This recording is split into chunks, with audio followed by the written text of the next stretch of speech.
Pagi itu, seperti pagi-pagi lainnya, aroma espresso pekat dan kroasang mentega mengisi dapur minimalis modern milik Amara. Pukul 6 pagi, saat sebagian besar kota Jakarta masih diselimuti embun, Amara sudah terjaga. Bukan karena alarm ponselnya, melainkan karena alarm internal yang selalu menyala di kepalanya, mengingatkannya pada daftar panjang pekerjaan yang menanti. Rutinitasnya begitu terstruktur, nyaris membosankan di mata orang lain, terutama di mata suaminya, Bram. Namun, di balik setiap gerakan yang teratur, setiap senyuman tipis yang ia lemparkan, tersimpan sebuah rahasia yang jauh lebih besar dan berkilauan daripada sekadar rutinitas seorang istri dan ibu rumah tangga biasa. Amara memulai harinya dengan sesi meditasi singkat di balkon apartemennya, membiarkan angin pagi yang sejuk menyentuh kulitnya. Gerakannya tenang, penuh kekuatan tersembunyi. Setelah itu, ia menyiapkan sarapan. Smoothie bowl penuh nutrisi dan secangkir teh Earl Grey hangat untuk dirinya. Untuk Bram, tentu saja, kopi hitam pekat dan roti panggang dengan selai coklat favoritnya. Semuanya diletakkan di meja makan dengan presisi, seolah-olah ia sedang menata sebuah mahakarya. Bram, suaminya, baru muncul sekitar pukul 7.30, dengan rambut sedikit acak-acakan dan mata masih setengah terpejam. Ia mengenakan piyama katun mewah yang dulu dibelikan Amara sebagai hadiah ulang tahun. Bram adalah seorang direktur pemasaran ambisius di sebuah perusahaan startup teknologi terkemuka, selalu sibuk, selalu terburu-buru, dan seringkali terlalu fokus pada dirinya sendiri. Pagi, sayang, sapa Amara lembut, namun Bram hanya bergumam sebagai balasan, meraih cangkir kopinya tanpa menatap Amara. Matanya langsung tertuju pada layar ponselnya, menggulirkan berita saham terbaru. Amara tidak terkejut. Itu adalah pemandangan yang biasa. Ada rapat penting hari ini? Tanya Amara, mencoba memecah keheningan yang nyaman bagi Bram namun mulai terasa memekakan bagi Amara. Oh, ya. Penting sekali. Proyek campaign baru dengan klien dari Singapura, jawab Bram, masih terpaku pada ponselnya. Aku harus tampil prima. Amara tersenyum tipis. Tentu saja. Kamu selalu prima, Bram. Kata-kata itu meluncur dengan sedikit getir yang hanya bisa ia dengar sendiri. Prima. Bram selalu ingin tampil prima, di mata bosnya, di mata rekan-rekannya, di mata dunia. Tapi di mata Amara, ia mulai melihat celah-celah dalam kesempurnaan itu. Setelah Bram selesai sarapan kilat dan bergegas ke kamar untuk bersiap-siap, Amara membuka laptopnya. Layar yang tadinya menampilkan resep masakan kini berubah menjadi analisis data pasar dan grafik pertumbuhan penjualan digital. Jari jemarinya menari lincah di atas keyboard, mengetik balasan email, memeriksa performa kampanye iklan, dan menjadwalkan pertemuan dengan tim kreatif. Amara bukan sekadar ibu rumah tangga. Ia adalah otak di balik beberapa brand e-commerce fashion dan gaya hidup yang sukses, termasuk sebuah luxury brand perhiasan yang sangat sering disebut-sebut oleh Bram sebagai impian para sosialita Jakarta.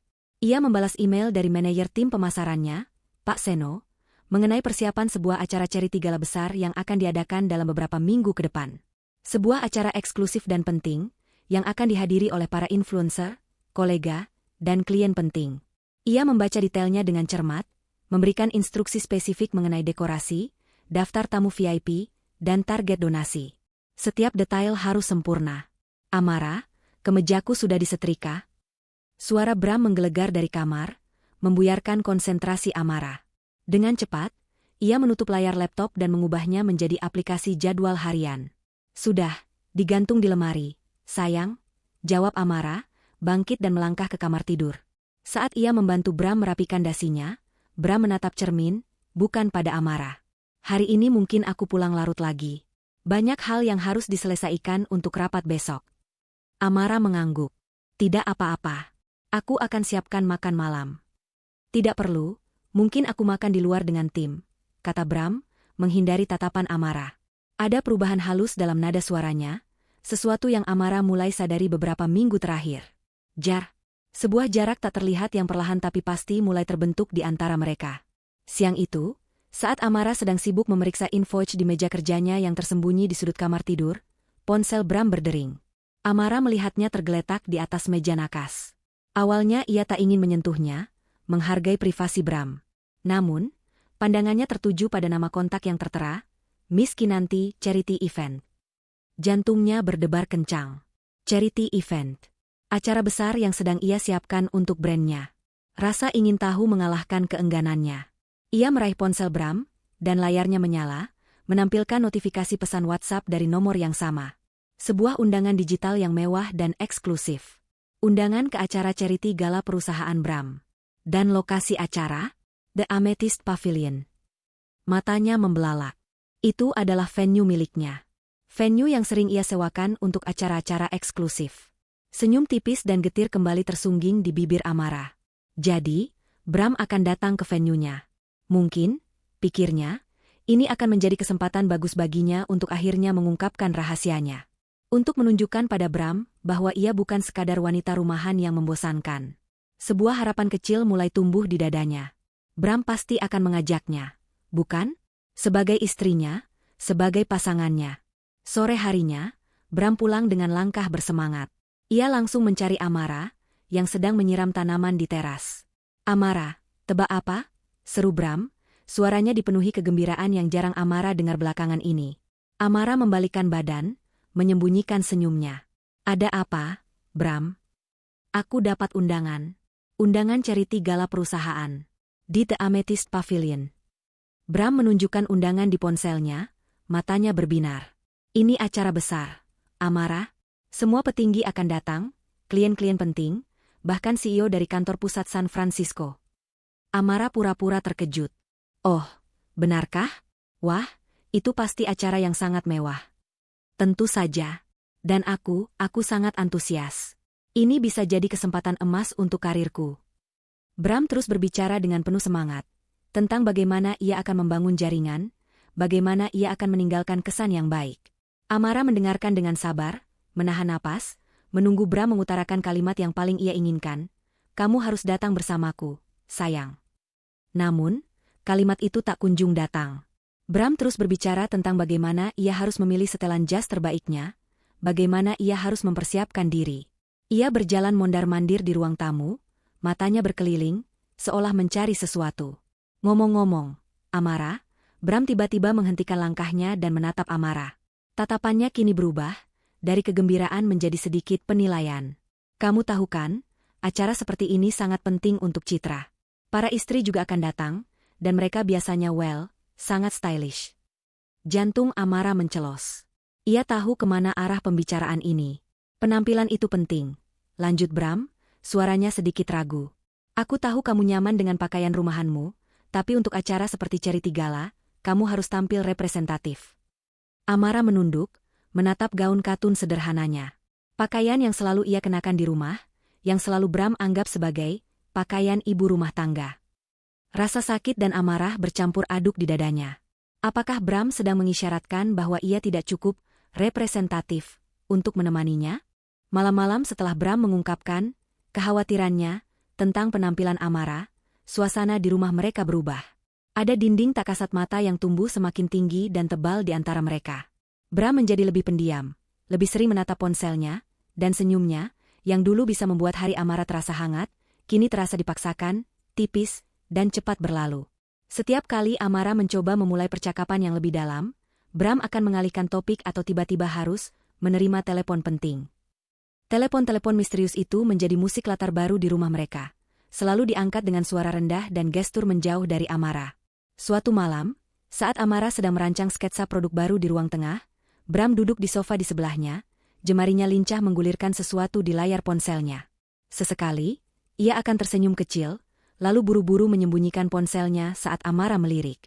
Gelagat aneh ini terus berulang. Amara merasakan gerusan kecurigaan di hatinya, seperti pasir halus yang terus mengikis ketenangannya. Dia mencoba menepis pikiran-pikiran buruk. Mungkin Bram sedang sibuk dengan proyek barunya. Mungkin ada kejutan yang sedang ia siapkan. Namun, alasan-alasan itu terasa semakin tipis, tidak mampu menutupi lubang di hatinya yang semakin menganga. Minggu-minggu berlalu. Charity gala semakin dekat. Bram pulang semakin larut. Ada kalanya, ia bahkan tidak pulang, dengan alasan menginap di hotel dekat kantor karena pekerjaan tak terduga. Amara tahu, itu adalah kebohongan. Instingnya, intuisi seorang istri, berteriak bahwa ada sesuatu yang jauh lebih besar dari sekadar pekerjaan tak terduga. Aroma parfum yang asing sering tercium samar di baju Bram, wangi manis yang bukan miliknya. Ada bekas lipstik tipis di kerah kemejanya yang nyaris tak terlihat, namun tak luput dari penglihatan tajam Amara. Puncaknya adalah saat Amara menemukan sehelai rambut panjang berwarna keemasan menempel di jaket Bram yang ia gantung di belakang pintu kamar mandi. Rambut Amara berwarna hitam pekat. Jantungnya berdebar kencang, memompa darah dengan kecepatan luar biasa. Darah seolah mendidih dalam nadinya. Kecurigaan itu kini memiliki bukti fisik. Malam itu, Amara tidak bisa tidur. Ia berbaring di samping Bram yang terlelap pulas, namun matanya terbuka lebar, menatap langit-langit kamar yang gelap. Pikirannya kalut. Ia merasa terhina, dikhianati, dan diremehkan. Wanita yang di mata Bram hanyalah ibu rumah tangga biasa yang tidak representatif. Kini sedang menghadapi kenyataan pahit bahwa suaminya mungkin mencari kenyamanan di luar. Keesokan paginya, Amara membuat keputusan. Ia tidak bisa lagi hidup dalam ketidakpastian. Ia harus mencari tahu. Penyelidikan diam-diamnya pun dimulai. Pertama, ia mencoba memeriksa riwayat panggilan Bram. Bukan hal mudah, karena Bram selalu membawa ponselnya kemanapun, bahkan ke kamar mandi. Namun, suatu pagi, saat Bram sedang mandi, ponselnya bergetar di atas nakas. Ada beberapa panggilan masuk dari nomor yang tidak dikenal, dan yang paling sering adalah dari kontak bernama Kinanti Project. Amara melihat nama itu berulang kali muncul di riwayat panggilan Bram, bahkan beberapa di antaranya adalah panggilan pada dini hari. Ini adalah nama yang sama yang ia lihat di notifikasi WhatsApp Bram beberapa waktu lalu. Rasa dingin menjalar di punggung Amara. Kinanti. Siapa Kinanti ini? Amara menunggu kesempatan lain. Saat Bram sedang sarapan dan asyik dengan berita di tabletnya, Amara dengan cepat meraih ponsel Bram yang tergeletak di meja dan membuka aplikasi galeri. Jantungnya berdetak seperti genderang perang. Tangannya sedikit gemetar. Ia menggulir cepat foto-foto itu, berharap tidak menemukan apapun yang mencurigakan, namun sekaligus takut pada apa yang akan ia temukan. Ia menemukan beberapa foto proyek, beberapa selfie Bram, lalu sebuah foto Bram dan seorang wanita tersenyum lebar, berdiri di depan sebuah butik mewah. Wanita itu memiliki rambut panjang berwarna keemasan, persis seperti rambut yang ia temukan di jaket Bram. Wanita itu cantik, dengan gaya busana yang modis dan rapi. Wanita itu adalah Kinanti. Mereka terlihat sangat akrab, bahkan tangan Kinanti melingkar santai di lengan Bram. Napas Amara tercekat. Ia cepat-cepat menutup galeri dan meletakkan kembali ponsel Bram di tempatnya, tepat sebelum Bram selesai sarapan. Rasa mual melilit perutnya. Fotonya tidak eksplisit, namun keintiman yang terpancar dari senyum dan gestur mereka sudah cukup untuk menghancurkan hati Amara berkeping-keping. Penyelidikan tidak berhenti di situ. Amara memutuskan untuk mengikuti Bram pulang kantor. Ia menunggu di dalam mobilnya yang tidak mencolok, sebuah city car biasa, yang tidak akan pernah dicurigai Bram. Setelah Bram keluar dari gedung kantornya, Amara mengikutinya dari jarak aman. Bram tidak langsung pulang. Ia pergi ke sebuah kafe gelato artisanal, kafe yang sama persis seperti di foto yang ia temukan di ponsel Bram. Dan di sana, Kinanti sudah menunggunya. Mereka duduk di sudut yang agak tersembunyi, tertawa, berbicara dengan akrab. Amara melihat Bram memegang tangan Kinanti sebentar, sebuah sentuhan yang lebih dari sekadar rekan kerja. Hatinya terasa dicengkeram es. Amara mengamati mereka selama hampir 2 jam. Mereka terlihat seperti sepasang kekasih yang sedang dimabuk asmara, bukan dua rekan kerja yang sedang lembur proyek.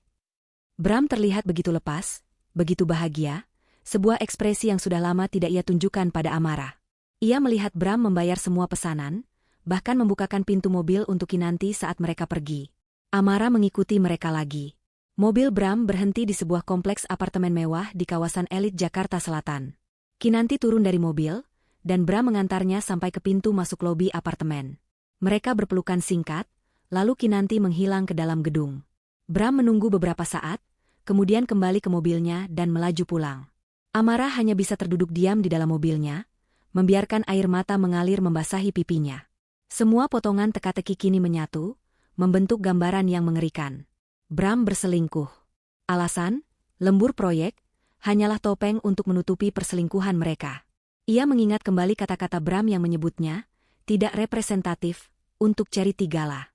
Ternyata, Bram sudah memiliki rencana lain, dengan seseorang yang spesial lainnya. Pukulan itu terasa lebih menyakitkan daripada yang ia bayangkan. Harga dirinya terinjak-injak. Ia, seorang wanita yang diam-diam membangun kerajaan bisnisnya sendiri, diremehkan sedemikian rupa oleh suaminya yang bahkan tidak menyadari potensi istrinya. Rasa sakit itu bercampur dengan amarah yang membara. Bram tidak hanya mengkhianatinya sebagai suami, tetapi juga meremehkannya sebagai seorang wanita, sebagai seorang individu. Malam itu, Amara tidak lagi menangis. Air matanya telah mengering, tergantikan oleh tekad baja yang mengeras di dalam dirinya. Bram pulang seperti biasa, dengan alasan klasik, macet dan pekerjaan menumpuk. Amara menyambutnya dengan senyum tipis yang tak terbaca, berpura-pura tidak terjadi apa-apa. Ia melihat Bram mandi, lalu tidur pulas di sampingnya, seolah tidak ada beban di benaknya. Sementara itu, Amara berbaring, matanya terbuka di kegelapan, otaknya bekerja cepat. Ini bukan lagi tentang sakit hati. Ini tentang keadilan. Tentang menunjukkan pada Bram, dan mungkin pada Kinanti, bahwa ia bukan boneka yang bisa dipermainkan. Ia adalah Amara, pemilik The Amethyst Pavilion, dan brand e-commerce Luminous Bijos, tempat di mana charity gala itu akan diadakan. Dan ia akan hadir di sana. 2 hari setelah Amara membuntuti Bram dan melihatnya berduaan dengan Kinanti, rumah terasa semakin sunyi. Bukan sunyi karena tidak ada suara, melainkan sunyi karena kekosongan di hati Amara yang semakin meluas. Bram masih pulang larut, masih dengan alasan-alasan klise, dan Amara masih menyambutnya dengan senyum tipis yang kini terasa seperti topeng besi. Di balik topeng itu, hatinya mencelo setiap kali ia mendengar Bram berbicara di telepon dengan suara rendah, atau melihat Bram buru-buru menyembunyikan ponselnya. Malam itu, Amara sedang berada di dapur, menyiapkan dessert untuk makan malam yang entah akan Bram sentuh atau tidak. Telinganya menangkap suara Bram dari ruang tengah, berbicara di telepon. Bram terdengar sangat gembira, tawarnya sesekali lolos dari bibirnya. Amara berusaha tidak menguping, tetapi ada bagian dari dirinya yang haus akan kebenaran, seburuk apapun itu. Tentu saja aku akan datang bersamamu. Suara Bram terdengar jelas, meskipun ia berusaha mengecilkan volume suaranya.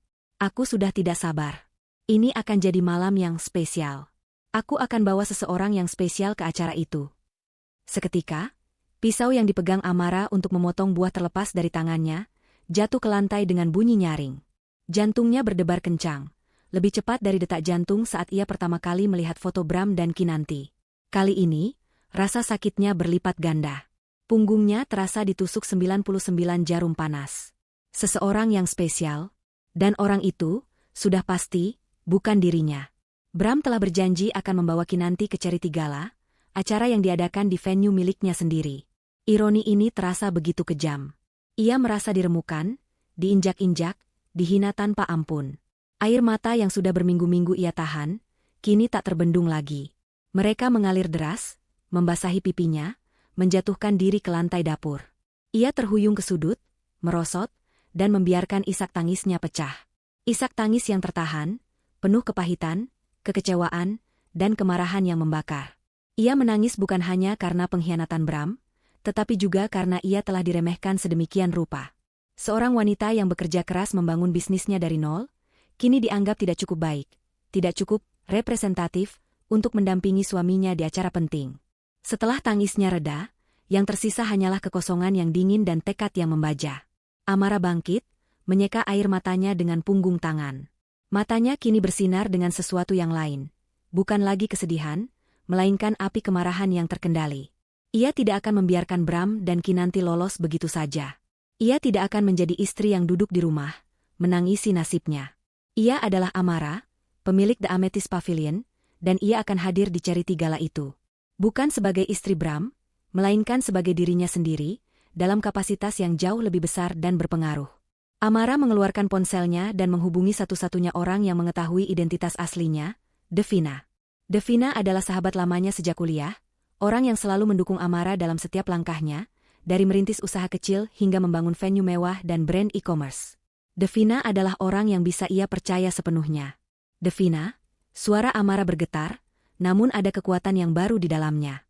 Aku butuh bantuanmu. Devina, yang bekerja sebagai seorang konsultan branding sukses, langsung merasakan ada yang tidak beres dari nada suara Amara. Amara, ada apa? Suaramu. Amara menarik napas dalam-dalam. Bram, dia akan datang ke charity gala di venueku. Dengan wanita lain. Hening sejenak di ujung telepon. Lalu, Devina berseru marah. Apa? Bram bajingan itu. Berani-beraninya. Aku butuh kau membantuku, potong Amara. Aku akan hadir di charity gala itu. Tapi bukan sebagai istri Bram. Aku akan hadir sebagai pemilik venue dan brand. Dan aku ingin membuat mereka menyesal seumur hidup. Devina terdiam, lalu sebuah seringai terbentuk di wajahnya. Aku suka itu. Rencana apa yang ada di pikiranmu? Sejak hari itu, kehidupan Amara yang tadinya membosankan berubah drastis. Ia dan Devina mulai menyusun rencana secara rahasia. Pertemuan mereka dilakukan di luar rumah, di kafe-kafe terpencil atau di kantor Devina setelah jam kerja. Mereka berkomunikasi melalui pesan transkripsi dan panggilan telepon rahasia, memastikan Bram tidak mencurigai apapun. Langkah pertama adalah transformasi penampilan.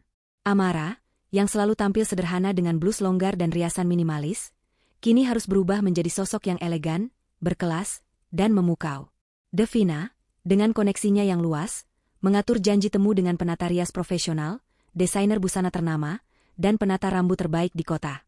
Kita tidak hanya akan mengubah penampilanmu, Amara, kata Devina, menatap Amara di cermin. Kita akan mengubah persepsi mereka tentang dirimu. Dari wanita yang diremehkan menjadi ratu malam. Amara menghabiskan berjam-jam di butik kutur, mencoba berbagai gaun malam. Ia memilih gaun yang tidak mencolok, namun memiliki potongan elegan dan bahan berkualitas tinggi yang memancarkan aura kemewahan tanpa perlu banyak embel-embel.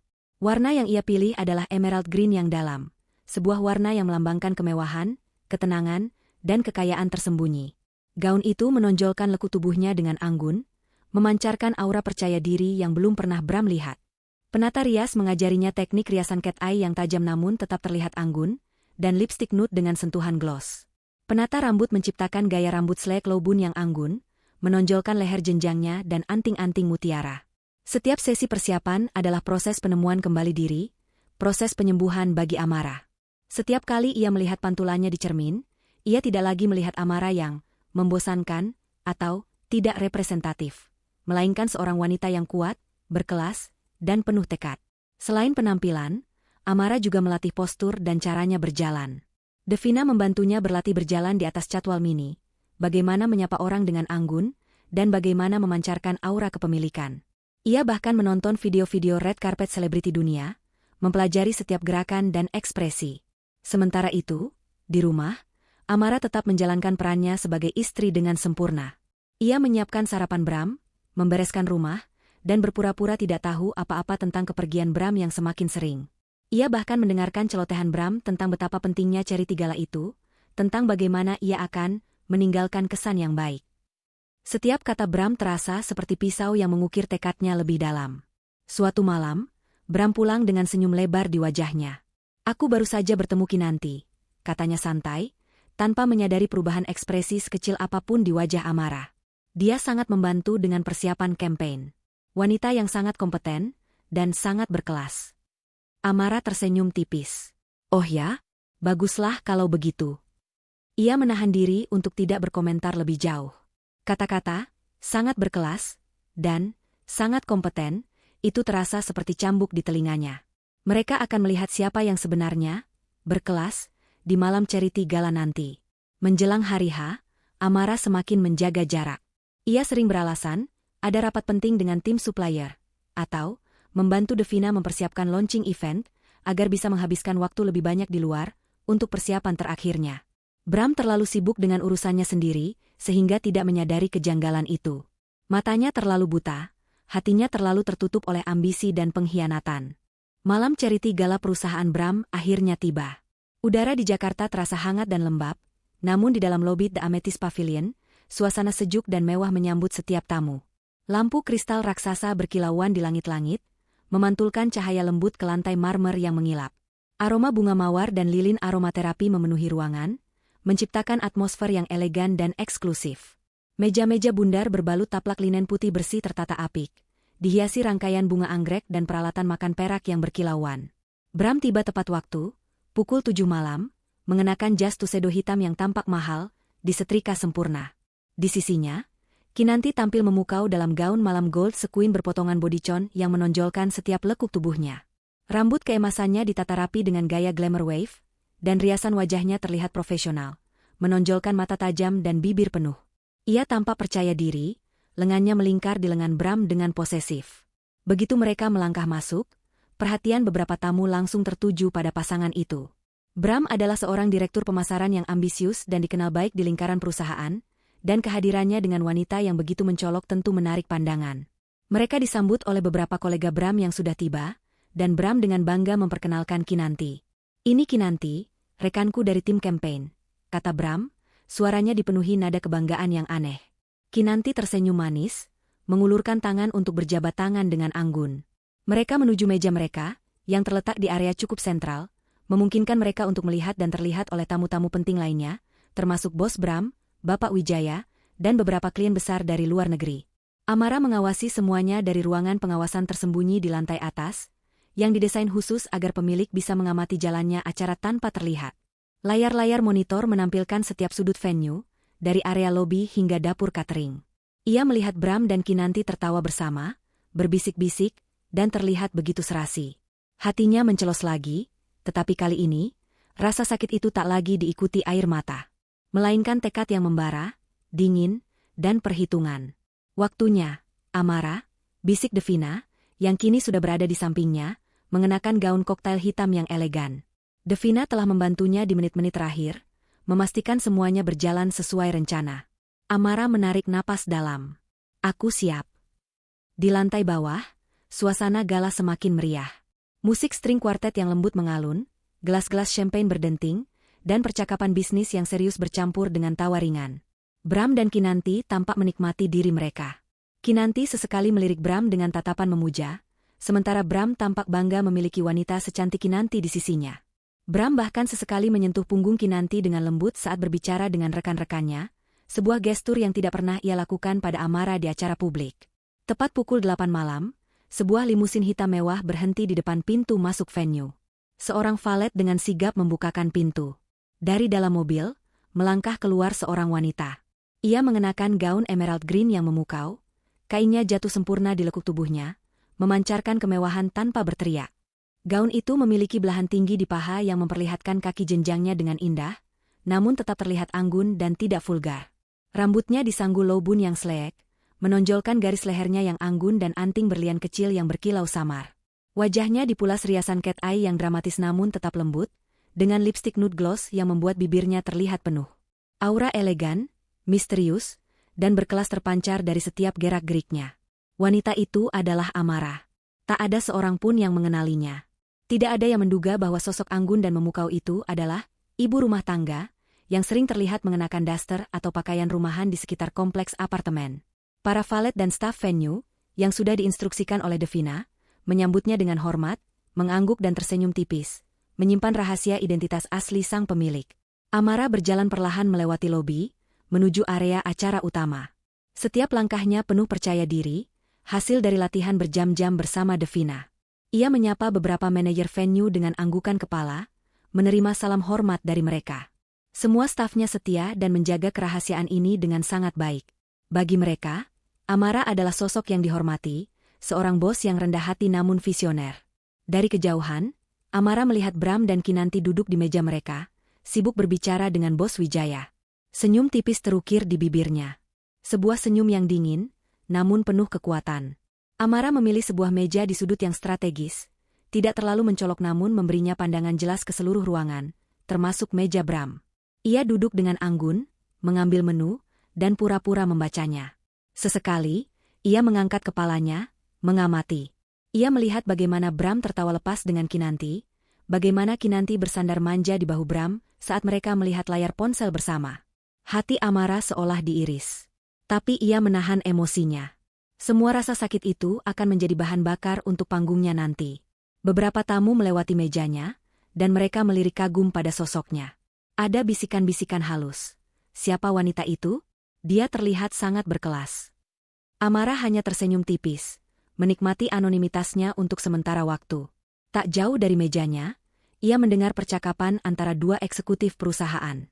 "Aku dengar Pak Bram membawa rekan kerjanya, Kinanti," kata salah satu eksekutif. "Oh ya? Bukan istrinya?"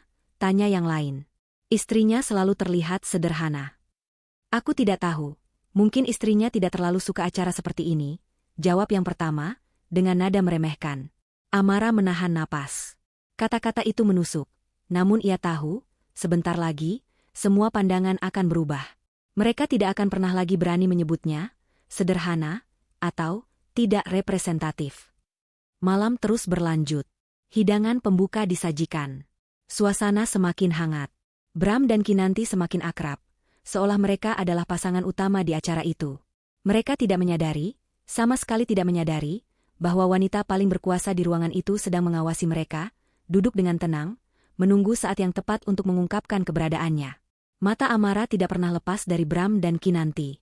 Ia melihat bagaimana Bram tertawa lebih keras, bagaimana Bram membiarkan Kinanti membetulkan dasinya.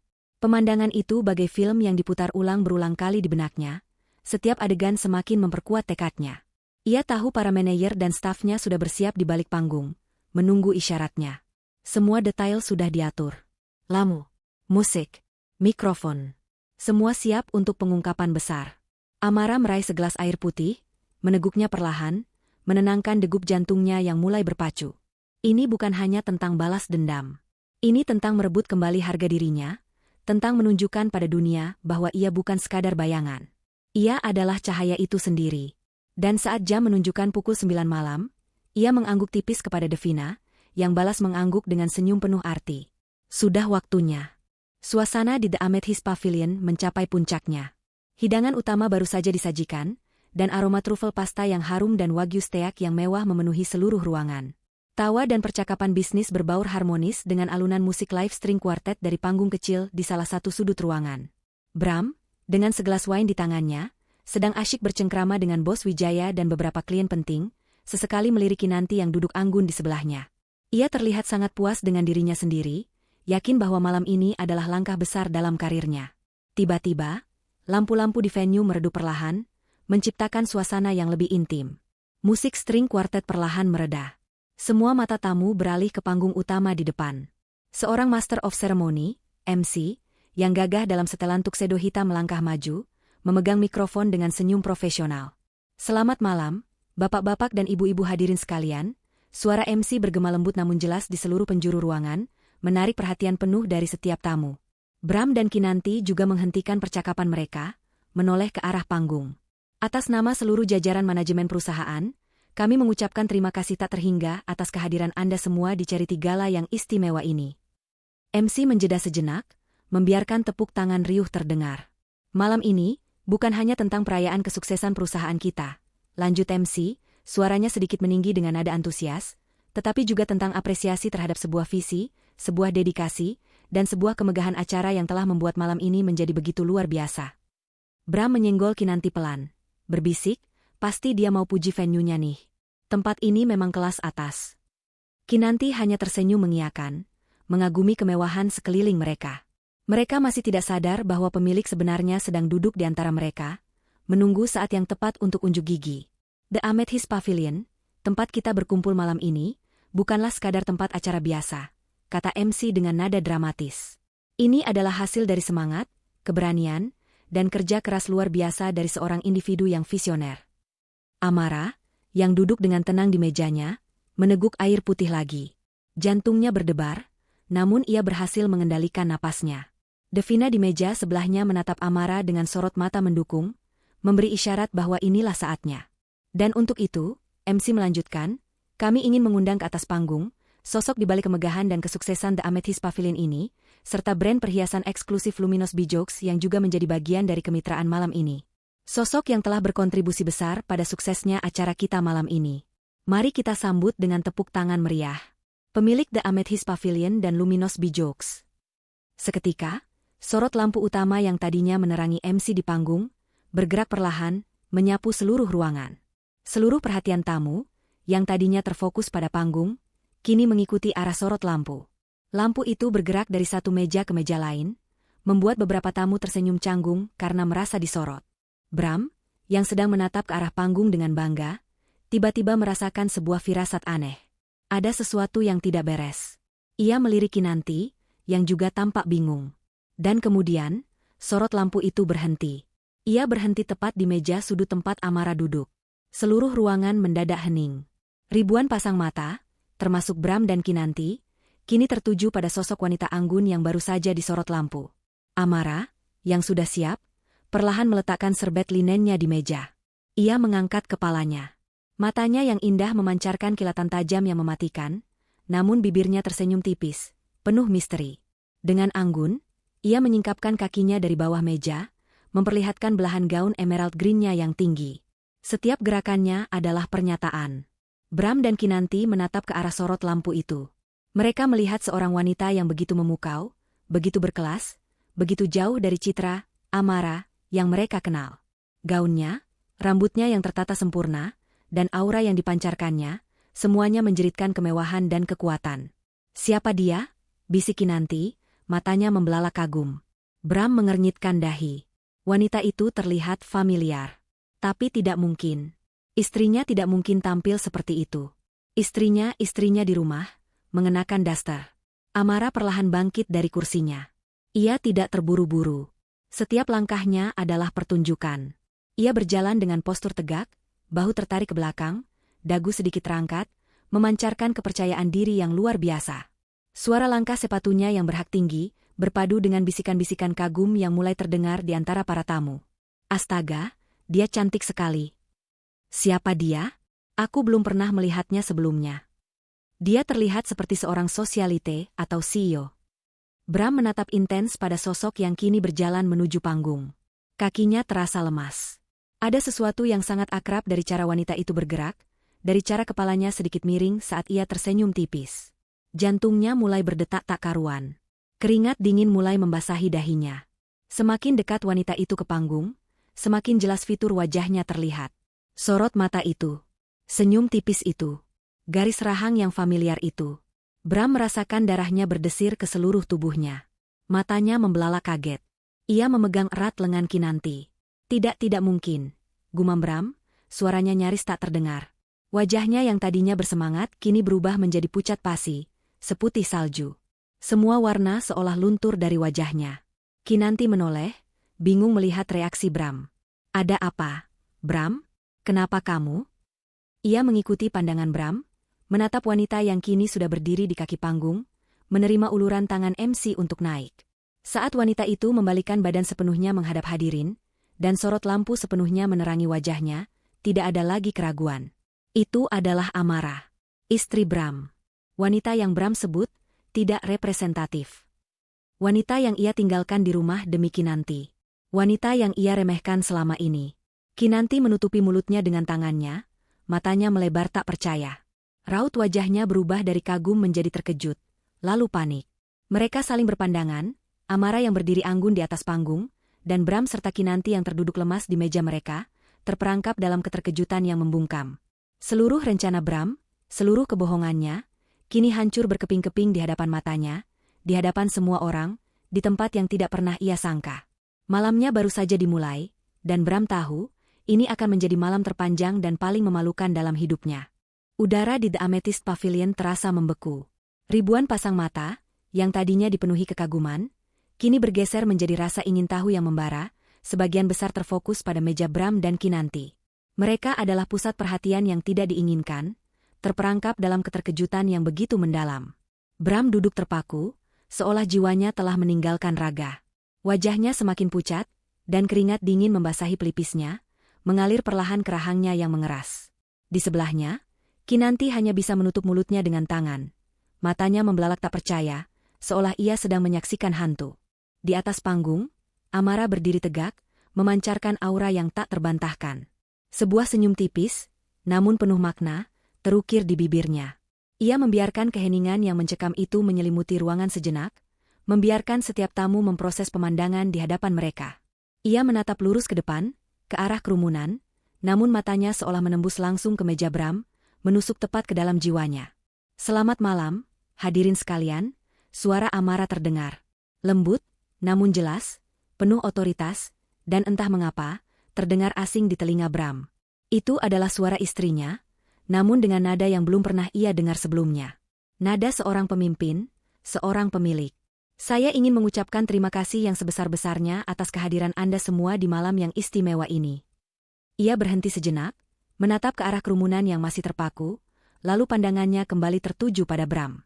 Sebuah kilatan kecil melintas di matanya, kilatan kepuasan dan kekuatan.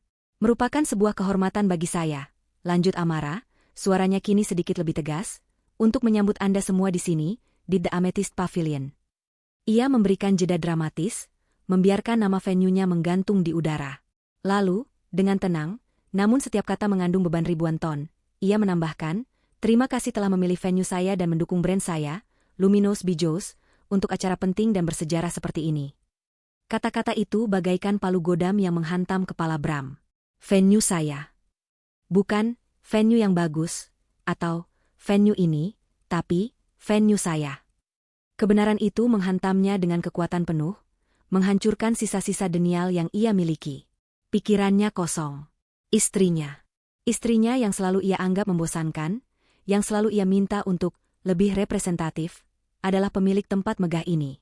Sebuah tempat yang sering ia banggakan kepada teman-temannya sebagai tempat event favoritnya, tanpa sedikit pun tahu bahwa itu adalah milik istrinya sendiri.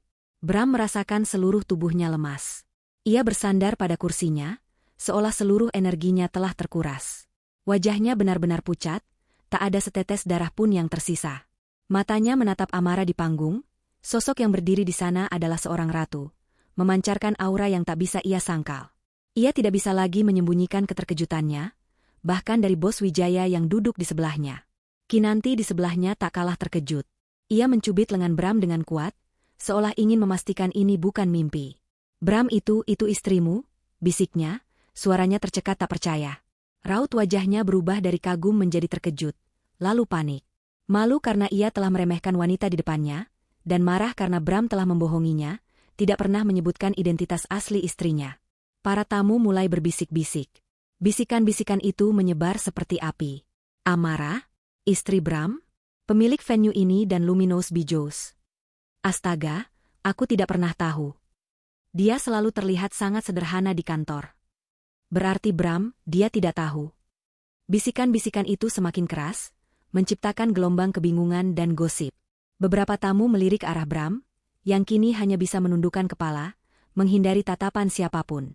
Reputasinya, yang selama ini ia bangun dengan susah payah, kini runtuh di hadapan matanya. Setelah menyampaikan beberapa patah kata sambutan dan berterima kasih kepada timnya, Amara mengakhiri pidatonya dengan senyum penuh kemenangan. Ia menunduk hormat kepada para tamu, lalu melangkah turun dari panggung dengan langkah yang sama anggunnya saat ia naik. Sorot lampu kini kembali menerangi seluruh ruangan, namun fokus utama masih pada Amara, dan meja Bram yang kini menjadi pusat perhatian negatif. Begitu Amara tiba di dekat meja Bram, sebuah suara menyapanya. "Nyonya Amara." Itu adalah Bapak Wijaya, Bos Bram. Bos Wijaya adalah pria parubaya yang berwibawa, dikenal cerdas dan sangat menghargai profesionalisme. Ia bangkit dari kursinya, menghampiri Amara dengan senyum ramah dan mengulurkan tangan. "Sebuah kehormatan bisa bertemu Anda secara langsung," kata Bapak Wijaya, menjabat tangan Amara dengan hangat. "The Amethyst Pavilion sungguh luar biasa. Konsepnya, layanannya, suasananya semuanya sempurna. Dan Luminous Bijous Anda, koleksinya sangat memukau." Amara membalas senyumnya. "Terima kasih banyak, Bapak Wijaya. Merupakan kehormatan bagi saya untuk menjadi tuan rumah bagi acara penting perusahaan Anda."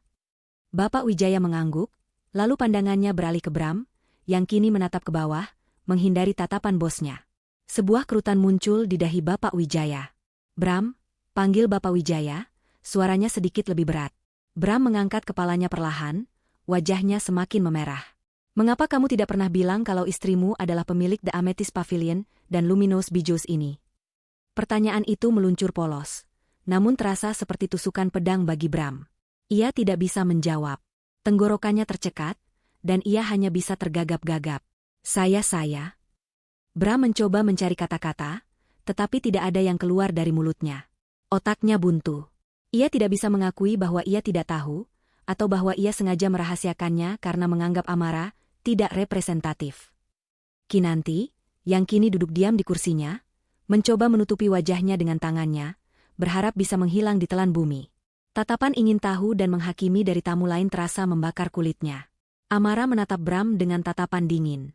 Ia tidak mengucapkan sepatah kata pun untuk membela Bram, atau menjelaskan apapun. Ia hanya membiarkan keheningan dan pertanyaan Bapak Wijaya menggantung di udara, menambah penderitaan Bram. Bapak Wijaya memperhatikan interaksi canggung itu. Ia adalah pria yang cerdas, dan ia bisa merasakan ada sesuatu yang tidak beres di antara pasangan suami istri itu. Ia mengamati ekspresi Amara yang tenang namun berkuasa, dan ekspresi Bram yang panik dan malu. "Yah, tidak apa-apa," kata Bapak Wijaya akhirnya, mencoba mencairkan suasana yang tegang. "Yang penting, ini adalah pengalaman yang luar biasa. Saya sangat terkesan, Nyonya Amara. Kami pasti akan mempertimbangkan venue dan brand Anda untuk acara-acara perusahaan kami di masa depan. Amara tersenyum manis. Terima kasih atas kepercayaannya, Bapak Wijaya. Setelah Bapak Wijaya pergi, suasana di sekitar meja Bram semakin mencekam. Bram merasa setiap pasang mata di ruangan itu tertuju padanya, menghakiminya. Ia telah meremehkan Amara, berbohong padanya, bahkan membawanya ke tempat milik Amara sendiri, dengan wanita lain. Ini adalah puncak dari semua kesalahannya, sebuah balasan yang sempurna dan tak terduga. Ia kini menyadari bahwa malam ini bukan karirnya yang akan melambung, melainkan reputasinya yang akan hancur lebur.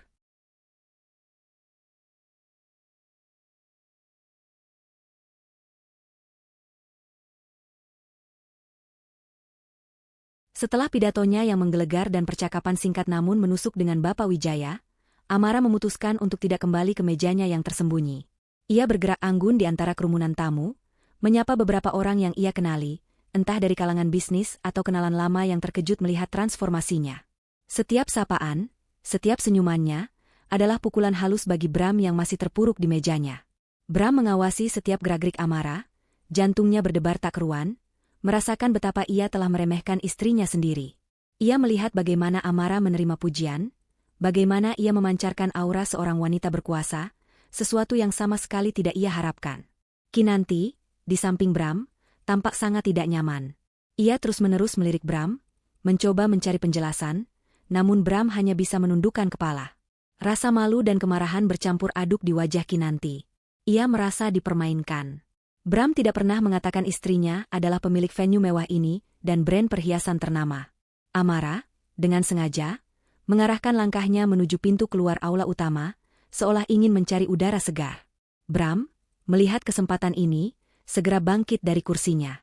Aku harus bicara dengannya, bisik Bram pada Kinanti, suaranya tercekat. Ia tidak menunggu jawaban Kinanti, langsung bergegas mengejar Amara. Kinanti ingin menahannya, ingin berteriak padanya, namun ia terlalu malu dan terkejut untuk berbuat apa-apa. Ia hanya bisa melihat Bram mengejar istri yang baru saja mengubur harga dirinya hidup-hidup. Bram menemukan Amara di koridor yang sedikit lebih sepi, tidak jauh dari pintu ke area catering.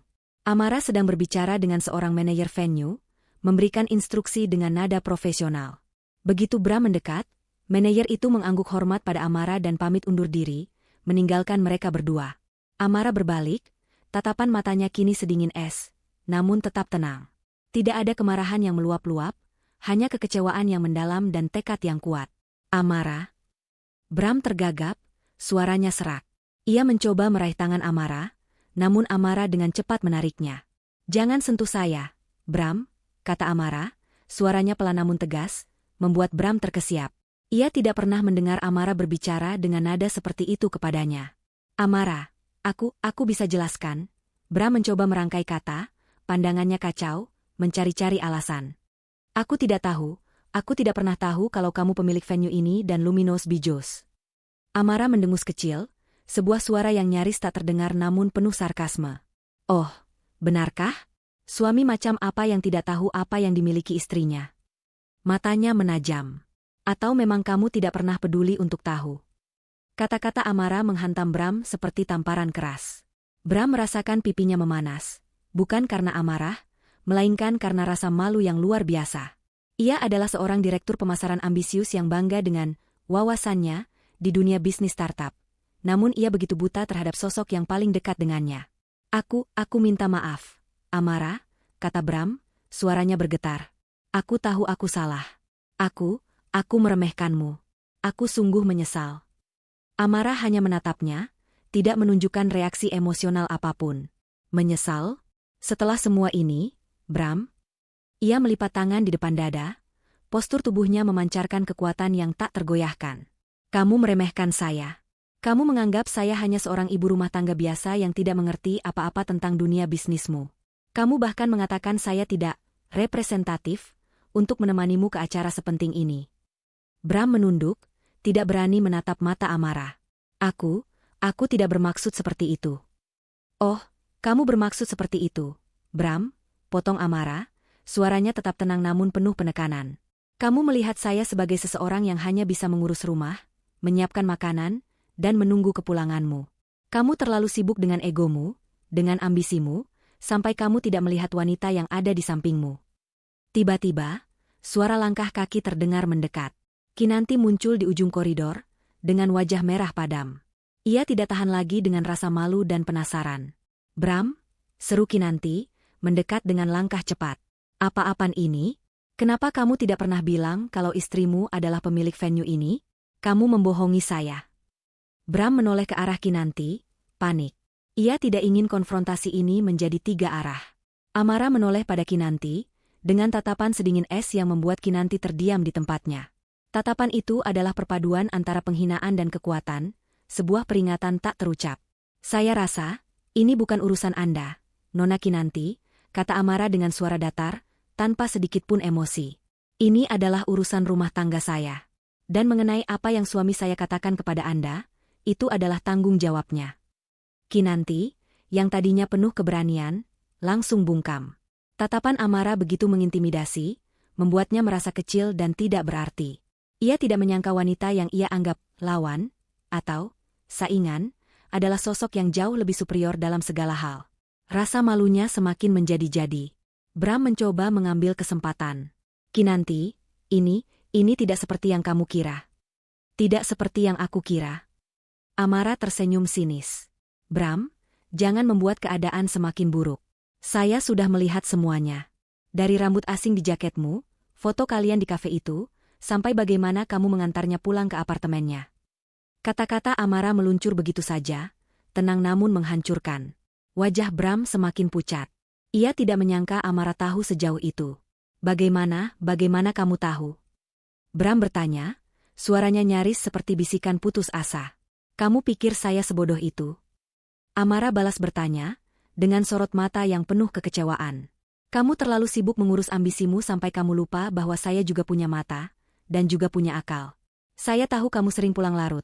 Saya tahu kamu punya nomor Kinanti di ponselmu, dan saya tahu kamu selalu menyembunyikan sesuatu." Ia mengambil langkah maju, mendekati Bram, membuat Bram mundur selangkah. "Kamu menganggap saya hanya sebagai latar belakang, Bram," kata Amara, suaranya kini sedikit bergetar karena emosi yang ia tahan. "Seseorang yang tidak memiliki impian, tidak memiliki ambisi, tidak memiliki nilai lebih. Tapi saya, Bram, adalah orang yang membangun The Amethyst Pavilion ini dan brand Luminous Bijos dari nol. Saya bekerja keras, siang dan malam, membangun mimpi saya, sementara kamu sibuk mengejar ambisimu sendiri." Amara berhenti tepat di depan Bram. Ia memandang suaminya dari atas ke bawah, dengan tatapan yang dulu penuh cinta, kini dipenuhi rasa muak dan kekecewaan. "Dan kamu berani membawa seseorang yang spesial ke tempat yang saya bangun dengan keringat dan air mata saya sendiri." Suaranya meninggi sedikit, namun masih dalam kendali. "Kamu berjanji membawa seseorang yang spesial ke acara yang paling penting bagi kariermu, sambil meremehkan istrimu sendiri yang kebetulan adalah pemilik tempat ini. Ironis, bukan?" Bram tidak bisa berkata-kata. Semua penyesalan, rasa malu, dan kesalahan seolah menghantamnya bersamaan. Ia melihat betapa besar kesalahan yang telah ia lakukan. Bukan hanya perselingkuhan itu, tetapi juga cara ia meremehkan dan memperlakukan Amara selama bertahun-tahun. Kinanti, yang masih berdiri di sana, kini merasakan hawa dingin. Situasi ini jauh lebih rumit dari yang ia bayangkan. Ia adalah rekan kerja Bram, bukan apa-apa bagi Amara. Ia telah masuk ke dalam pusaran masalah rumah tangga orang lain, dan itu terasa sangat tidak nyaman. Pagi hari setelah cerita gala yang menggemparkan, kantor tempat Bram bekerja diselimuti atmosfer yang tegang dan penuh bisikan. Belum genap jam 8 pagi, namun berita tentang malam kemarin sudah menyebar seperti api liar. Ponsel-ponsel di meja saling bergetar, grup-grup chat kantor mendadak ramai, dan para karyawan yang baru datang langsung disuguhi cerita dari mereka yang sudah lebih dulu tiba. Mereka berbisik-bisik di bilik-bilik, di dekat mesin kopi, dan bahkan di toilet. Bram melangkah masuk ke kantor dengan kepala tertunduk. Ia mencoba berjalan secepat mungkin menuju mejanya, berharap bisa melewati kerumunan tanpa menarik perhatian. Namun, sia-sia. Begitu ia memasuki area kerjanya, ia merasakan ratusan pasang mata menatapnya. Bisikan-bisikan langsung mereda, digantikan oleh keheningan aneh yang lebih menusuk daripada suara keras. Ia bisa merasakan tatapan menghakimi, penasaran, dan bahkan kasihan dari rekan-rekannya. Di sepanjang koridor, ia mendengar patahan-patahan kalimat seperti, Jadi istrinya sendiri pemilik The Amethyst Pavilion itu dan Luminous Bijous? Atau, dia selingkuh dengan Kinanti di venue-nya sendiri? Dan yang paling sering, dia tidak tahu istrinya punya venue mewah dan brand perhiasan. Bram duduk di kursinya, merasakan gelombang panas membakar pipinya. Meja kerjanya terasa seperti pulau terpencil di tengah lautan tatapan. Biasanya, ia akan disambut dengan sapaan ceria dan obrolan ringan. Pagi ini, tidak ada yang menyapanya. Bahkan teman-teman terdekatnya hanya meliriknya sekilas, lalu buru-buru mengalihkan pandangan. Teleponnya tidak berdering, email-email penting seolah lenyap dari kotak masuknya. Ia diisolasi secara sosial, menjadi objek tontonan yang memalukan. Tidak lama kemudian, Kinanti datang. Penampilannya masih rapi dan mencoba terlihat percaya diri, namun jelas terlihat lingkaran hitam di bawah matanya dan ekspresi tegang di wajahnya. Begitu Kinanti melangkah masuk, bisikan-bisikan kembali terdengar, kali ini lebih terang-terangan. Beberapa karyawan bahkan berhenti bekerja, terang-terangan menatap Kinanti dengan tatapan jijik atau mencemooh. Lihat itu selingkuhan Bram. Berani-beraninya dia pamer di depan istri sahnya. Wanita perebut suami orang. Kinanti mendengar semua bisikan itu. Wajahnya langsung memerah padam. Ia mencoba mengabaikannya, berjalan dengan langkah cepat menuju mejanya yang tak jauh dari Bram. Namun, di sana, ia menemukan beberapa barang pribadinya, bingkai foto, pot bunga kecil sudah diletakkan di luar biliknya, seolah-olah ia telah diusir secara tidak langsung. "Maaf, Kinanti," kata salah satu rekan kerja wanita, tanpa menatapnya. "Ada perubahan penempatan meja. Mejamu akan dipindahkan ke lantai bawah, dekat gudang." Kinanti terkesiap. Dipindahkan ke lantai bawah, dekat gudang? Itu adalah penyingkiran yang jelas, sebuah pesan bahwa ia tidak lagi diterima di departemen ini, di lingkungan ini. Ia merasakan air mata panas menggenang di pelupuk matanya, namun ia menahannya. Ini adalah karma yang instan dan brutal. Bram melirik Kinanti. Ada sedikit rasa bersalah di hatinya, namun kini ia terlalu fokus pada kehancuran dirinya sendiri. Reputasinya yang dulu cemerlang, citranya sebagai direktur pemasaran yang ambisius dan berintegritas, kini hancur berkeping-keping. Bos Wijaya belum memanggilnya, namun Bram tahu, panggilan itu hanya tinggal menunggu waktu. Sepanjang hari itu, Bram tidak bisa fokus bekerja.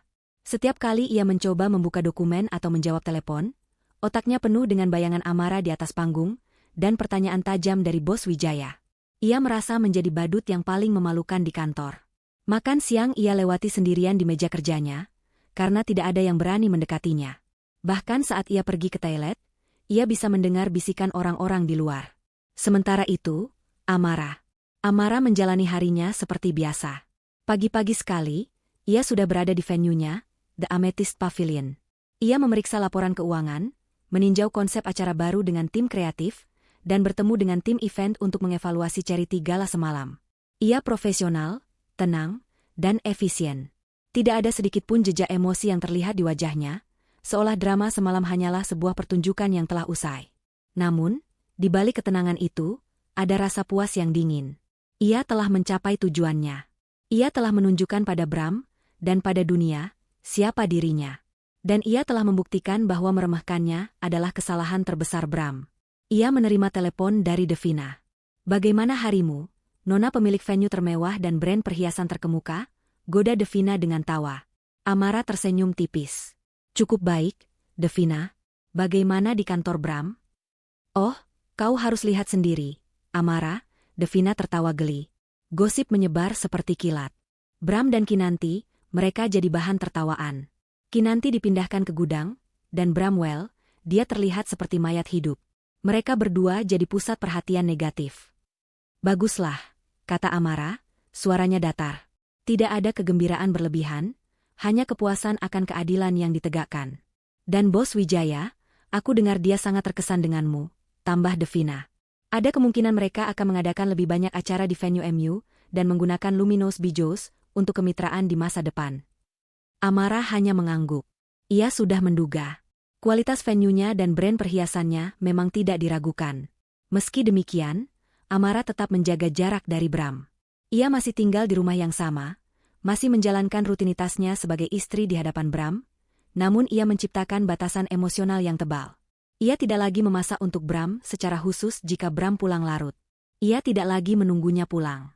Percakapan mereka terbatas pada hal-hal yang paling esensial, dan suaranya selalu netral, tanpa emosi. Di kantor, Bram dipanggil ke ruangan bos Wijaya sore itu.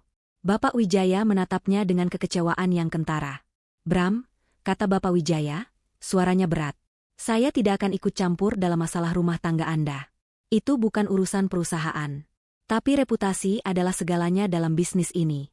Dan apa yang terjadi semalam, itu sangat memalukan bagi perusahaan." Bram menunduk. "Maafkan saya, Pak. Saya sangat kecewa," lanjut Bapak Wijaya. "Anda adalah aset berharga, Bram. Tapi kepercayaan, itu sulit dibangun kembali jika sudah hancur.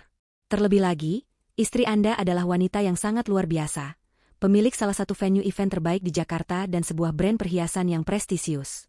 Mengapa Anda tidak pernah memberitahu kami? Ini bisa menjadi koneksi bisnis yang sangat berharga bagi perusahaan." Bram ingin menjelaskan, namun tidak ada alasan yang bisa ia berikan. Ia terlalu malu untuk mengakui kebodohannya sendiri, keangkuhannya yang membuatnya meremehkan Amara. Bapak Wijaya menghela napas. "Untuk sementara, saya minta Anda cuti. Bereskan masalah pribadi Anda. Saya akan mempertimbangkan kembali posisi Anda setelah beberapa waktu. Dan mengenai Nona Kinanti, ia akan dipindahkan ke divisi yang berbeda. Ini adalah keputusan final." Hukuman itu terasa dingin, namun Bram tahu ia pantas mendapatkannya. Ia telah menghancurkan dirinya sendiri, dan ia telah menyeret Kinanti bersamanya. Malam harinya, saat Bram pulang ke rumah, suasana terasa lebih dingin dari biasanya. Ia melihat Amara sedang duduk di ruang kerja kecilnya, fokus pada layar laptop. Ia ingin mendekat, ingin meminta maaf lagi, ingin menjelaskan segalanya. Namun, ia merasa ada jurang yang menganga di antara mereka. Amara terlalu tinggi untuk ia raih, terlalu berkuasa untuk ia dekati. Ia telah meremehkan seorang ratu. Beberapa hari setelah Charity Gala dan insiden di kantor, kehidupan Bram berubah drastis. Ia tidak lagi pergi ke kantor, melainkan menjalani cuti paksa yang terasa seperti skorsing memalukan. Hari-harinya dipenuhi kehampaan dan penyesalan yang mendalam. Ponselnya yang dulu selalu ramai dengan notifikasi pekerjaan kini sepi, hanya sesekali berdering dari nomor ibunya yang khawatir, atau dari teman-teman yang ingin tahu detail gosipnya. Ia mencoba menghubungi Kinanti, namun pesannya tidak pernah dibalas, dan panggilannya selalu dialihkan. Kinanti menghilang, mungkin malu, mungkin marah, atau mungkin sudah menemukan proyek lain. Di rumah, Bram melihat Amara setiap hari. Namun, kehadiran Amara kini terasa begitu jauh, seolah ada dinding transparan yang tidak bisa ia tembus. Amara masih menjalankan rutinitasnya dengan sempurna. Menyiapkan sarapan, mengurus rumah, bahkan sesekali berbicara dengannya tentang hal-hal sepele seperti tagihan listrik atau persediaan bahan makanan. Tapi suaranya datar, tanpa emosi, dan tatapan matanya selalu menghindari tatapan Bram. Tidak ada lagi senyum hangat, tidak ada sentuhan, tidak ada obrolan ringan yang dulu mengisi hari-hari mereka. Mereka hidup di bawah satu atap, namun dalam dua dunia yang berbeda. Bram mencoba untuk memulai. Suatu pagi, ia mengirimkan Amara buket bunga mawar putih besar ke meja sarapan, disertai kartu bertuliskan, "Maafkan aku, sayang. Aku menyesal." Amara hanya meliriknya sekilas, lalu berbisik pada Bu Siti, asisten rumah tangga mereka, untuk meletakkan bunga itu di vas. Tidak ada senyum, tidak ada kata terima kasih. Buket bunga itu terasa seperti seonggok sampah yang membusuk di sudut hati Bram. Ia mencoba lagi. Malam harinya, ia menyiapkan makan malam. Salmon steak kesukaan Amara, dengan saus buatan sendiri. Ia mencoba menatanya dengan indah di meja makan. Amara datang, melihat hidangan itu, dan hanya mengangguk tipis. "Terima kasih," katanya, suaranya tetap netral. Ia memakan beberapa suap, lalu bangkit. "Aku kenyang. Kamu bisa habiskan." Kemudian ia pergi ke ruang kerjanya. Salmon steak itu terasa hambar di lidah Bram, seperti menelan pasir. Bram menyadari bahwa kata-kata maaf saja tidak cukup. Amara tidak butuh kata-kata. Amara butuh bukti. Ia butuh tindakan nyata yang menunjukkan bahwa Bram benar-benar berubah, bukan hanya karena terpojok atau malu. Ia mulai mencoba hal-hal kecil yang dulu tidak pernah ia sentuh. Amara selalu mengeluh tentang keran bocor di kamar mandi, atau lampu di teras yang mati. Bram, yang selalu sibuk dengan pekerjaan kantor, akan menyuruh Bu Siti memanggil tukang. Sekarang, ia sendiri yang memperbaikinya. Ia menghabiskan berjam-jam menonton tutorial di YouTube, berkeringat, dan akhirnya berhasil. Ia juga mulai membantu di rumah, mencuci piring, menyapu lantai, bahkan menyetrika pakaiannya sendiri, hal-hal yang dulu selalu Amara lakukan. Amara melihat semua itu. Ia melihat Bram berjuang, melihat Bram mencoba. Ia tidak berkomentar, namun ia mengamati. Ada percikan kecil harapan yang mulai menyala di sudut hatinya, harapan yang ia coba padamkan karena takut terluka lagi. Ia masih merasakan sakitnya pengkhianatan Bram, namun ia juga melihat kesungguhan yang berbeda. Bram tidak lagi meremehkannya, ia tidak lagi bersikap angkuh. Ia tampak rapuh, dan itu adalah sisi Bram yang Amara jarang lihat. Suatu siang, saat Amara sedang menelepon dengan Pak Seno, manajer tim pemasarannya, Bram duduk di sofa ruang tamu, diam-diam membaca sebuah buku. Setelah Amara selesai menelepon, ia melihat Bram mengangkat kepalanya, menatapnya. "Amara," kata Bram pelan, suaranya terdengar ragu. "Aku tahu ini tidak akan mudah. Aku tahu aku sudah sangat menyakitimu. Aku tidak meminta kamu untuk langsung memaafkanku." Amara hanya diam, menunggu Bram melanjutkan. Aku ingin kamu tahu bahwa aku sungguh-sungguh menyesal," lanjut Bram, suaranya sedikit bergetar. "Aku sadar betapa bodohnya aku selama ini. Aku terlalu fokus pada diriku sendiri, pada ambisiku, sampai aku tidak melihat wanita luar biasa yang ada di depanku." Bram menarik napas dalam-dalam. Aku juga tahu tentang rahasiamu. Tentang venue dan brand itu. Aku tahu kamu pasti tidak akan pernah mempercayaiku lagi, setelah aku merahasiakan hubunganku dengan Kinanti. Tapi tolong, aku mohon, berikan aku kesempatan untuk membuktikan bahwa aku bisa berubah. Amara menatapnya. Matanya yang tajam mengunci mata Bram, mencari kebenaran di sana. Ia melihat penyesalan yang tulus di mata suaminya. Namun, ia juga tahu, penyesalan bisa semu. "Buktikan, Bram," kata Amara akhirnya, suaranya masih datar, namun tidak lagi sedingin es. "Buktikan dengan tindakanmu, bukan hanya dengan kata-kata. Aku butuh melihat bahwa ini bukan hanya karena kamu malu, atau karena kariermu terancam. Aku butuh melihat bahwa kamu benar-benar menghargai aku, bukan hanya sebagai istrimu, tapi sebagai seorang individu." Bram mengangguk cepat. Aku bersumpah akan melakukannya, Amara." Sejak hari itu, Bram semakin giat mencoba. Ia mulai ikut serta dalam kegiatan Amara yang dulu ia remehkan.